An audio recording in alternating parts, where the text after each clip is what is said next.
was a child, I always loved the holidays. I always loved spending time with my family. I always loved spending time with my loved ones. And I do love these days, don't get me wrong. But I'm just a little disappointed as I grew wiser and more conscious that we need these special days to say to each other how much we love each other, to surprise each other, to give each other presents. And I think just moving forward into this new time that we're moving into, it would be a beautiful intention for us to call our loved ones more often and to surprise them and tell them how much they mean to us before it's too late. On that note, Brendan Burchard always has a beautiful quote, which is, "The best present you can give to your loved ones is your presence."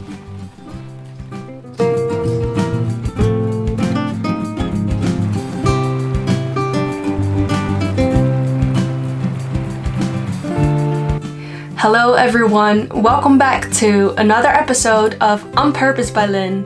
For those of you who are new here, welcome. My name is Lynn and I share with you everything you need to know about personal development and spirituality so that you can create your best life and so that you can rise to your fullest potential. So if that's something that you're interested in, then make sure to subscribe.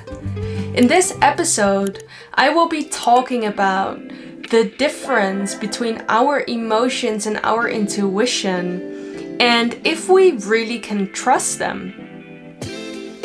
A lot of people often wonder, what is our intuition and how can I tell the difference between my intuition and my emotions? And is it actually something that I can trust?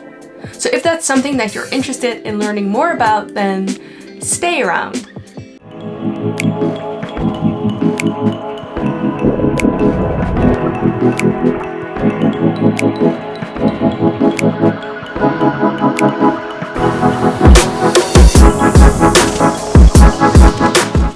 So before we can dive into if we can trust our emotions, if we can trust our intuition, we have to know the difference between the two. Now, it might be very easy for you to understand when your emotions are speaking because it's very obvious. You either feel happy, you feel alive, you feel like you're enjoying your time, or you feel sad or angry or shame. Everything on the emotional scale you can feel, and it will be easy for you to determine whether that's what you're feeling right now. But knowing when our intuition speaks is actually something that you can develop, and it's something that if you're not used to it, it might be more difficult for you to know when your intuition speaks. So a lot of people refer to the intuition as our gut feeling. And it is funny because last week I actually did this exercise and the person asked me, the girl who I was working with, she was asking me, where do you think that your intuition is sitting? If you could show it on your body, where do you think your intuition sits? And it is funny that for me, it really felt like the middle of my stomach, the height of my stomach. That's where I felt my intuition was sitting. And then also here in the forehead, because that's always where I feel when I hear something that's universal truth. There's this inner knowing, and I feel that as my intuition, there's this inner knowing that this is true, not because you know it with your logical brain, but because you can sense it with your intuition. You know that that is true. Usually it comes together with shivers all over my body, and that's just for me a sign that my soul, my intuition is speaking to me. So this is what I just said, my soul. So some of you might be thinking, what do you mean by that? And I see the intuition as an internal GPS. Your intuition knows. It's your soul's blueprint. It is your mission here on earth. Your soul knows what to do. And therefore it's trying to speak with you. It's trying to communicate with you through your body, sometimes through your emotions, but also just having this hunch, this feeling. It's not so much an emotion, but actually my mom always gives this beautiful example, and that's what I'm going to give you right now. She always says that when you're walking on the street, and let's say you're alone, and there's someone walking towards you. Now, sometimes we just have this feeling that we need to avoid these people, that we need to walk a large circle around them, because the feeling that we get from them is just not good. It doesn't feel safe.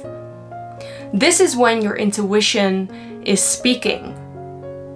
Another way that your intuition communicates with you is through your dreams. And I don't mean the physical dreams when you're sleeping. That's actually something that your intuition also speaks through your dreams. If you're a very visual person, or you have these repeating dreams that keep showing up every single time, then usually there's a message in there, and it's your intuition trying to speak through your dreams. Because usually when we're asleep, our ego is very our ego is asleep. I would say our ego is asleep, and our brain waves are in a certain place where we are very accessible, and that's why a lot of the times the dreams that we get are symbols and signs from your intuition, which is trying to speak to you. But another way of seeing your dreams is, what I mean by that is having those visions for your life, your dreams. What are you dreaming about? Because usually that's when our intuition is directing us into a direction into our lives, of which it knows that we're supposed to be there. I always say that having dreams, having visions, is Source speaking through us. It's our higher self speaking through us, because those dreams, they're planted in your heart for a reason. Now, when I started personally following my intuition a lot more, it came with a lot of courage. And that's what will happen with you. When you start to listen to your intuition more, you will see that it doesn't always make sense in a way that it doesn't make sense to your logical brain. It doesn't make sense to your emotions sometimes. This is exactly why we cannot trust our emotions, but we can trust our intuition. And the reason why we cannot trust our emotions is because often times when we are outside of our comfort zone, our ego brings up fear. It brings up this protective energy. It wants to protect the ego from not evolving. It wants to protect the ego from doing something that it's not sure about. And therefore it comes up as fear or self-doubt.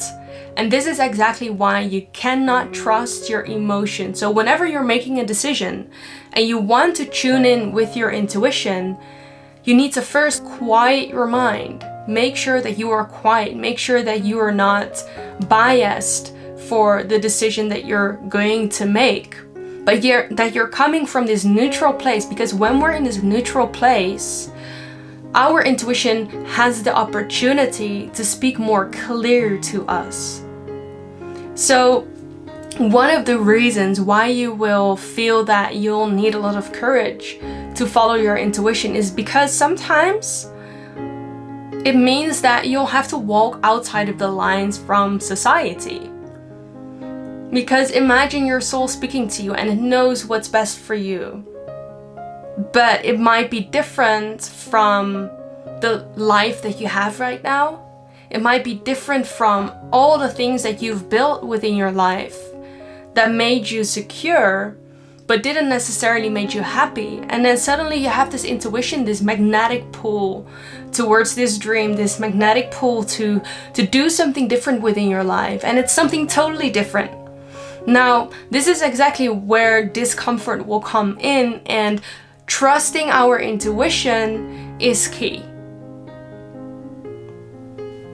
This will take practice. This can only become stronger. You can only develop trust within your intuition by following it more, by being more courageous in life.